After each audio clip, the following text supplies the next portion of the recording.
Hey guys, it's Glenn from glenscarcollection.com, and I'm going to reveal what that car I test drove the other day in my search for a daily driver, what car it was, and why I love it so much. And before we do that, if you like what you see on this channel, remember to hit the subscribe button, follow me in this journey. It's gone from being a corporate real estate executive to being unemployed to, having 6 cars to 8 cars. So thanks for following me on this journey, and subscribe so you don't miss a video. And if you're already a subscriber, hit the notification bell. We post new videos every Monday, Wednesday, Friday.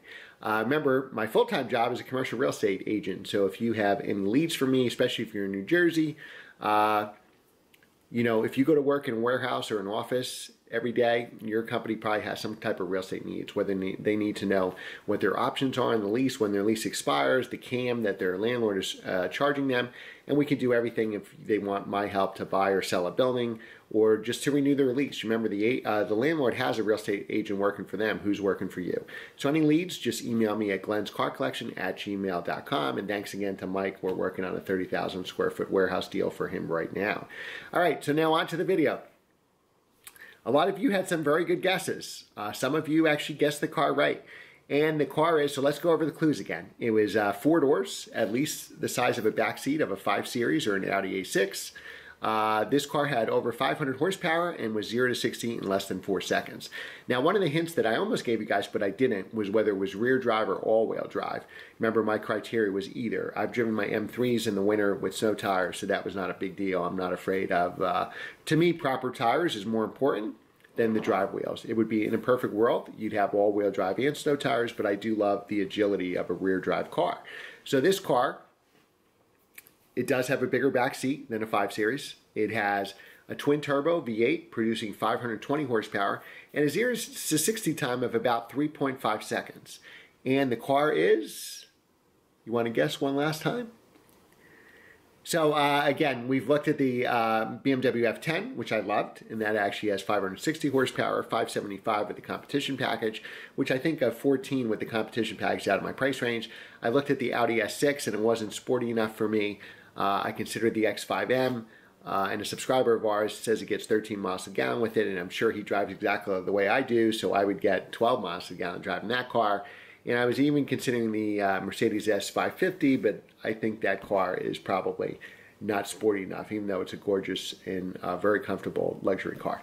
So the car is the Audi S8. So I've been looking at 2013, 2014 Audi S8s, and I test drove one the other day, and I loved it. First of all, the car has so much power. With that all-wheel drive, it just flies off the line, and it actually handles really well. I felt like I was driving an S6 as far as driving dynamics. That car did not feel as big as it was.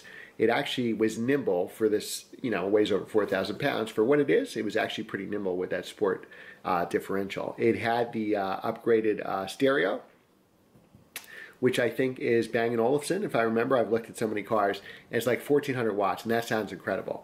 And if you watch videos on the Audi S8, and again, I haven't bought the car, I'm trying to negotiate on it, but we're probably too far apart, so my search is probably going to continue for a daily driver, and it won't be this car. But if you're interested in the Audi S8, definitely check it out. So it's really 2 different cars. When you drive it in comfort and then put it in dynamic mode, the suspension really firms up. It holds the gears. It's an 8-speed ZF automatic, so there's no dual clutch like the 2013 S6 has.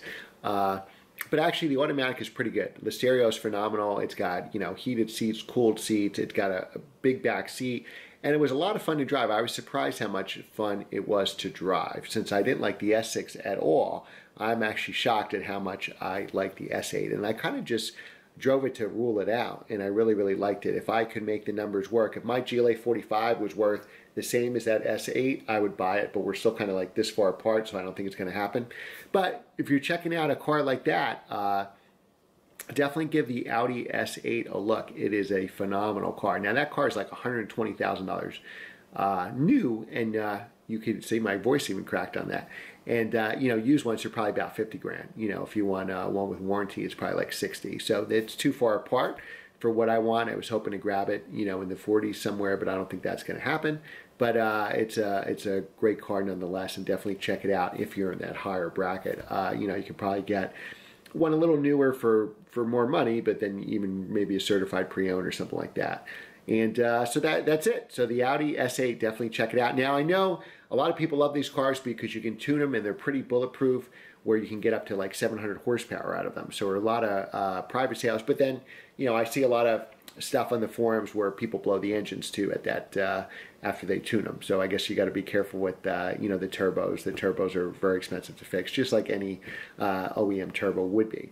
So that's where I am. So if I could buy a car and my budget was just a little bit higher, I think I'd take the Audi S8. But I still have to check out a bunch of cars. But that car was lovely. It was really good. I'd love to be able to drive a Panamera GTS, like a 2013, 2014 model, but I think that's out of the range as well. A lot of you had said the Macan, Porsche Macan. I'm not really an SUV person. I haven't driven one because I heard they drive like a car, but I don't think the back seat is big enough, because the reviews that I've watched, actually they said the back seat was tight, but you know, we'll see.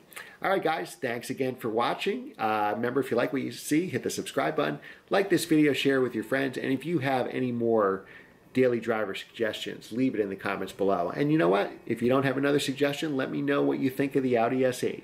Thanks again for watching, guys, and we'll see you next time. Take care.